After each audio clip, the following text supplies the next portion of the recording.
Magandang gabi o magandang araw mga pangga. Magbigay tayo ngayon ng kapaliwanagan tungkol sa parang may confusing kasing naganap mga pangga. Dahil yung mga pinuno natin ngayon, lalo na si President Marcos, parang nakapagbitaw ng hindi magandang linya ng pananalita doon sa ating dating Pangulong Rodrigo Roa Duterte. So parang na-arouse ang interest kung mag-impart ng something about kapaliwanagan or understanding about the agreement na pinag-usapan. Okay, nang dahil lang doon sa gentleman agreement, parang nagkagulo-gulo naman sila. Parang di maganda yung narinig natin. Kaya naman, magbigay tayo ng kapaliwanagan sa tatlong phrases mga pangga. Yung bilateral talk, at saka yung bilateral agreement, at saka yung gentleman agreement. So, if you're going to comprehend that particular phrases mga pangga, so, parang in a sudden way of understanding, parang pare-pareho ang definition or pare-pareho ang katuturan. But if you are going to scrutinize the phrases, magkaiba po sila. Okay. Sa bilateral talk, mga friendship, alam mo naman natin yun. It is the talk or a conversation or a discussion or it is a debate, a form of debate that the two parties, no, ang pinuno ng ating ng dalawang bansa kasama nilang mga delegates nila ay mag-uusap. So, both parties, kailangan nga may contribution na magagandang idea sa nahihinggil sa kanilang pinag-uusapan o naging agenda. So, ano ba mga pangga yung dapat man lang yung pinag-usapan. So, most probably mag-usapan talaga diyan is siyempre for good and development. So, most probably mapag-usapan nilang tungkol sa economics, sa environment, sa security, sa ano pa ba, yung mga trading. Okay. Like for example, mga pangga, sa trading, pag-usapan nila halimbawa yung paano sila makaminus-minus ng yung bayarin pagdating sa importation, ganun din tayo sa kabila ganun din. So pag-usap-usapan 'yan. Okay, ano pa ba? Pagdating sa economics, most probably mag-i-introduce sa mga products, mga goods, kung paano ba ang mga bagay na ganyan. Like for example sa atin, like yung Pilipinas mag-alok doon ng mga products, example yung pinya natin, ano pa ba, yung mangga, ganyan for example, yung halimbawa, yung, di ba, paano ka mag-advertise ngayon sa mga products na mayroon tayo, ganon din sa kabilang side, para kung yun ang ibig sabihin ng bilateral talk. Pag mag-uusap tungkol sa mga bagay-bagay o tungkol sa politics for example, sa politics o paano magkaroon ng both parties magkaroon ng good relationship. Paano magkaroon sila ng magandang agreement for example ng magandang pag-uusap na magkaroon tayo ng peaceful yung parang um, bilateral na di ba? Magkaroon ng magandang pag-uusap. Ganyan po yun ang ibig sabihin ng bilateral talk. So, ang bilateral agreement mga prinsip always comes after the bilateral talk. Kung pagkatapos ng pag-uusap, kung may nabuo silang magandang idea, no? If they will be able to make a scheme or a platform na in which the both parties ay magkasundo-sundo, maybe magkaroon niya ng bilateral agreement. Pero kung wala silang nabuong magandang idea, pag-uusap lang po. So yun lang pong bilateral talk. Pero kung may nabuo silang magagandang idea, na in which after their exchanging of thoughts, exchanging of good ideas, no? Magko-contribute ng mga offensive thoughts, yung medyo pinakamalalim na nilang idea na nabuo yan. So they are going to make a scheme. So doon na papasok yung bilateral agreement. Kung magkaroon ng dapat nilang pagkasundo-sunduan. In which, doon na yun ang papasok sa bilateral agreement kasi mga friendship. Every party, both parties should perform and that is their duty na and they are going to fulfill what is being agreed upon. Kung ano na pagkasunduan, dapat matupad yon. Ganon yon ang bilateral agreement. So, kung doon naman tayo sa gentleman's agreement, napaka talaga mga friendship, napaka iba po talaga because sa gentleman agreement, it is a conversation or it is a talk of both parties na informal. Okay? It is an informal agreement or a conversation. Informal siya in the sense na it is unwritten agreement. Okay? It is only done through oral or verbal process lang. Parang, kaya nga siya tatawag na gentleman agreement because pag-uusap lang po yan na informal conversation yan, informal agreement. Hindi siya, walang written agreement that they are going to sign off. Wala. It is only done through verbal and oral, conversation. Ganun lang po talaga. Wala siyang written agreement. Yun ang ibig sabihin. So, ngayon, si President Marcos, nagtatanong talaga siya na ano ba talaga yung pinag-uusapan. Okay. Para bang ang pangit kasi ng dating kay Pangulong ang pangit kasi ng dating ng sinasabi ni President Marcos doon sa dating pangulo kasi para bang 'di ba? Para bang nagiging di maganda yung sinasabi niya, he was being horrified or being frightened talaga na para bang natatakot ba siya or something 'di ba? Hindi naman yung bagay na magsasalita siya ng ganoon kasi sabihin talaga gentleman agreement na. Kaya nga tinatabing kumbaga sa Bisaya, usapan na lalaking usapan. Okay? Mga ganun ba? Mga lalaking usapan talaga. Kaya nga sinasabi na gentleman agreement. Kaya nga gentleman agreement kasi paano ka ba tatawagin ng gentleman ngayon kung sa usapan yung dalawa hindi katutupad? 'Di ba? Kaya nga sinasabi na kumbaga sa ating bana, okay, usapang lalaki ito ha. Ganyan. Ibig sabihin doon, you have to fulfill what is being agreed. 'Di ba? Kung anong pinagkasunduan natin dalawa, ito tutupadin mo yun. Maging lalaki, usapang lalaki ito. 'Di ba? Ganun yung sinasabi ng gentleman's agreement. But it is informal. It is only done through the verbal or oral lang conversation. Mga ganun lang. Walang written. It is unwritten agreement. Kaya nga siya tawag siyang gentleman agreement. So patatawagin ka lang ng gentleman kung susunod ka sa pinag-usapan. Ngayon, sasabihin kasi ni President Marcos na paano ba ako makapag-umpisa pagpagawa ng paano ako makapag-perform o magawa ko ang isang bagay na hindi ko naman alam. Alam mo ano yan eh. Kumbaga something na 'di ba? Para sa akin there's nothing to be horrified or 'di ba? Hindi ka maging nor be frightened, wala 'yon. Alam mo kung bakit? Kasi ganito 'yon. Ikaw si President Marcos yung successor. Okay? So, incumbent naman during the time si Pangulong Duterte. May pagkukulang din kasi si President Marcos. Bakit? Dapat kasi nung pagka-elect niya mismo, nanalo na pagka-pronounce na nanalo na siya, more than 1 month yata yan na hindi pa talaga sa pwedeng tawagin na presidente. President-elect pa siya. Pero, dapat kasi, sa consecutive days na yan, bago siya to take his office, to take the oath into his office, bago siya manumpa doon, to start with his job, and before President Roa Duterte stepped down from the throne, dapat kasi, dahil umpisa pa nung time na yon, maganda pa yung mga damdamin nila, para bang, alam mo yon, wala pang nagkabatuhan ng mga silly words, alam mo yon, wala pang nagkabatuhan ng di magandang mga salita. So, maganda sana yon. Dapat, ikaw yung successor, dapat, sinabihan mo naman sana si President Duterte na, Mr. President, pwede bang magdi-dinner tayo para makapag-usap tayo sa mga mahalagang bagay?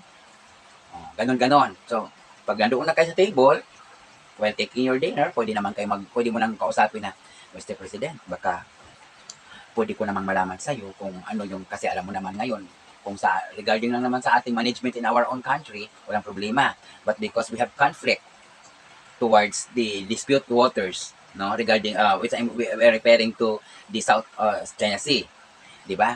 Baka pwede ko malaman, Mr. President, kung ano bang nagiging usapan ninyo doon kay Xi Jinping, kasi para ma-continue ko rin kung paano ko i-support yung sarili ko, i-continue yung proseso sa pag-uusap ninyo. Dapat ganun yon, di ba?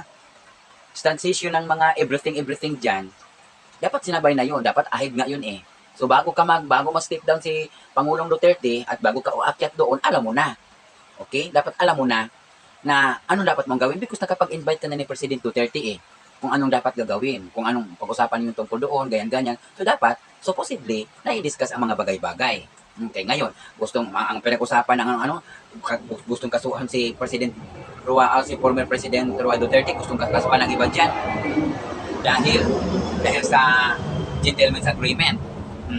Dahil sa gentleman's agreement. Tapos ngayon, gusto mong i-insist na may sekreto talagang naganap.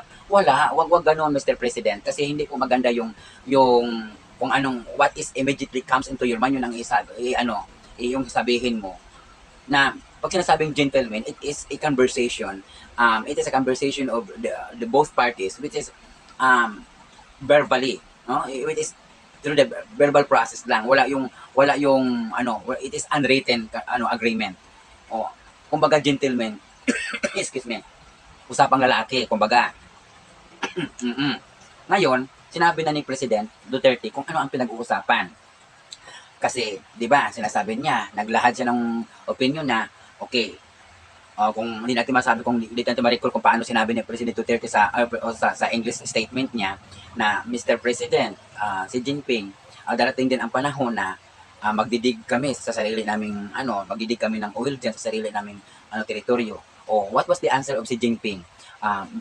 Mr. President, please don't do it. Don't do it because there will be trouble. So, sa atin, commonly, pag sinasabing trouble, maybe may nasuntukan, nagsaksakan, ganun. Ano nga naman magsaksakan? Magsaksakan tayo dyan sa di ba? So, when we speak of there will be trouble, so, ibig sabihin that it is referring to, di ba? May war. There will be war. Kung sakasakaling gagawin natin yon, di ba? Ang pinagkasunduan lang muna is, kung halimbawa, yung tungkol sa barko nating pinalubog doon, okay, they are just only allowed to bring food and water. But aside from that, no something, or especially for something for renovation of the so-called ship, di ba? Hindi pa pwede yon. Di pa pwede. So, para hindi kayo maggugulo-gulo, diyan na lang muna kasi naalaw naman ang mga Pilipino mag-fishing diyan. So, dapat ganun yon. Pero dapat, kung tungkol naman dito kay President Duterte, huwag mo siyang i-blame doon. Huwag mo i-blame. Paano, how could I perform sa ganyan-ganyan kung hindi maalam? Diyos ko po, Mr. President. We are reaching almost 2 years na. Ngayon ka lang magsasabi ng ganyan. Supposedly, before you step in to di Malacanang, dapat alam mo na yon. Nakipag-communicate ka na, nakipag-dinner ka man lang kay President Duterte, as siya yung incumbent, ikaw naman successor, kausapin mo siya, dapat kinausap mo siya, wala pang mga batuhan ng masamang salita, maganda pa sana yung pag-uusap. Hindi naman mahirap yun di ba? Bago ka sana bago bubaba si President Duterte at aakyat ka naman doon, pagpasok mo pa lang sa Malacanang at mag-umpisa ka na sa trabaho mo, alam mo na dapat, hindi yung magdadalawang ilang araw na lang, ilang mga araw na lang, magdalawang taon ka na, ngayon mo pa sabihin, paano ka makapag-perform kung hindi mo alam? Diyos ko po, Mr. President, dapat nga yun ang inuuna mo Kasi yun ang conflict ng Pilipinas. Yung pagpunta-punta sa ibang bansa, especially sa US, you are just convincing naman ng mga ng mga mayayamang tao doon para mag-invest dito Baka makakuha ka ng investments, magalaking investments, di ba? Ganyan lang naman pero that is not really actually a problem. Kasi kung tutuusin lang, may malaki ka pang problema Kasi you are about to change the some articles of the Constitution, di ba? May mga provision pa dapat mabaguhin sa pinag-usapan pa yan, tapos kumbinsi ka ng kumbinsi doon. Hindi yun Dapat yun ang inuuna, yung bilateral talk yun pala, speaking of bilateral talk, what made a sudden change of mind, President? Kasi before nagsasalita ka na talagang the only way that could solve the conflict between China and Philippines is bilateral talk lang. Mag-usap. Kung ayaw pa nila, mag-usap na naman ulit. Di ba? Maganda yun, President. But, what make you, sudden change of mind? Ba't biglang nagbago ang decision mo? Wala ka pang 2 taon, pero ang mga tao naniningil na sa mga, kasi nabaliktad ang mga decision mo. Ang daming nagbago. Na supposedly, yun ang conflict natin. Sa dispute water, dapat yun ang naunang solve. Di ba? Pero wala, nagbago ang lahat. Nagbago ang lahat ng mga decision mo. Tapos ngayon sabihin mo kay President Duterte, alam mo, Mr. President Marcos, sabihin mo na yung sabihin mo na parang medyo nakakahiya yun eh. Yung sabihin mo kay kay former President Duterte na yes, he is an experienced lawyer. Pero ang dapat sa mga karamihan sa mga lawyer talaga, everything must be put on writing. Parang ganun ang ibig mong sabihin eh. Pero bakit hindi nagawa ni President ng ganun? Kasi alam ko naman, Mr. President, na you are intelligent enough. But if you are before you speak anything sana, dapat tinitingnan mo muna yung gentleman agreement kasi alam mo naman yun eh. Bakit ilihis mo kasi na may sikreto? Huwag mo tanggalin mo yung mga word na sikreto. Kasi kung tutuusin nga, bakit? May nagawa ba kayo doon during the panahon ni Pinoy? Oh, nung si Trillanes ba pumunta doon for how many consecutive times na pumunta doon? Naakusahan ba siya tungkol doon? Di ba? Wala. Sinisingil ba kung anong mga pinag-asabi doon na natataga na napapanagot siya kung tinatanong siya kung anong mga pinag-usapan doon? Di ba? Wala nga yun eh. Pero may agreement diyan 2013 kay Pinoy na dapat ang ano diyan, walang babaguhin diyan sa barko. Oh, pero hindi niyo pinapaniwalaan. Talagang pilit mong sabihin na si President Duterte talagang may secret. Paano mo ipaprove yan kung it is just only on your mind? It is affection of imagination. Di ba? Mahirap yan, Mr. President. Hindi naman kami nangaral sa'yo, pero minsan kasi, sobrang tiwala namin sa'yo. Kaya hanga kami sa'yo dahil matalino ka, you could speak well, you could deliver speech very well. Di ba? Pero, anong nangyari? Binuto ka namin. Pero, hindi naman kami papayag na basta ganunin mo na lang si President Duterte na kasi nakipag-anid ka sa kanila. Tapos ngayon biglang sabihin mong ganyan. Na abogado naman sana siya, experience naman siya sa abogado. At karamihan sa mga abogado, everything must be put on writing. Pero siya, wala siyang ginawang ganon. Anong ibig sabihin? Naku, do not ask that question, Mr. President. Kasi if you are very much aware with the gentleman's agreement, how it is being defined, now, siguro maliwanagan ka. Di ba? Hindi, kasi kung ano ang ginawa ni President Roa Duterte, exactly what is being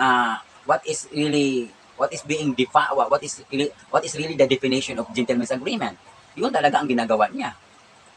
Okay? Kasi yan naman ay wala naman talagang papers. Di ba? So, isang bagay na parang hindi maganda, Mr. President. Paano yan nga? Ngayon, kung gusto kang makipag-usap ni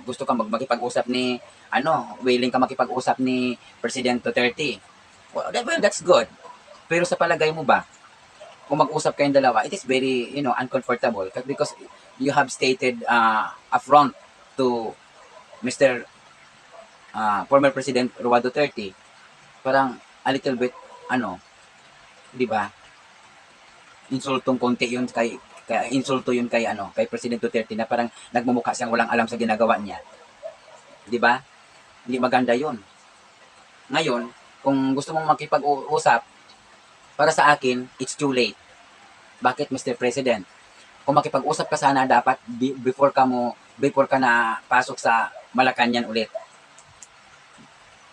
Bago ka sana magsimula sa duty mo as a President, dapat nakipag-usap ka na doon kay President Duterte para everything will be discussed. At saka, maisulot mo na kaagad yung mga plano mo, okay, this is the way I'm going to do kasi ganun pala.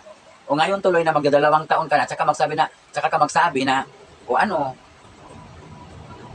ko magagawa yung ganyan? Hindi ko naman alam. My goodness.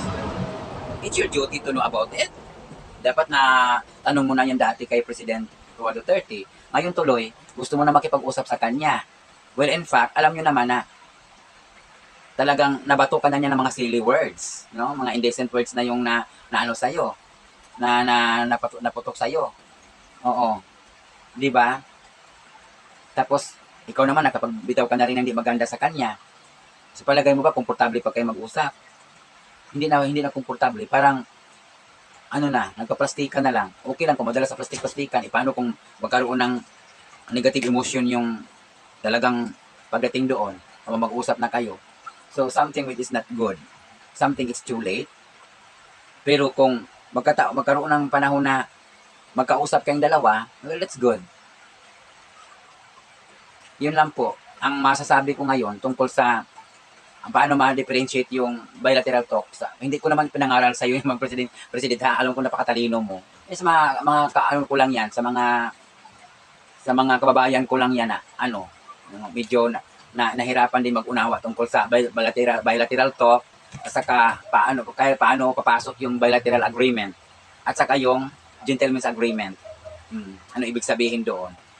Huwag mong masingil-singil, hanapan mo talaga ng record video or ano yung mga papilang pinapirmahan. Gentleman's agreement nga. Kumbaga sa Tagalog, usapang lalaki. 'Di ba? Paano ka tawaging gentleman kung hindi ka tutupad sa usapan ninyo? Oh, 'di ba? Ganun 'yon. Okay. That's all for tonight, mga pangga. Thank you so much.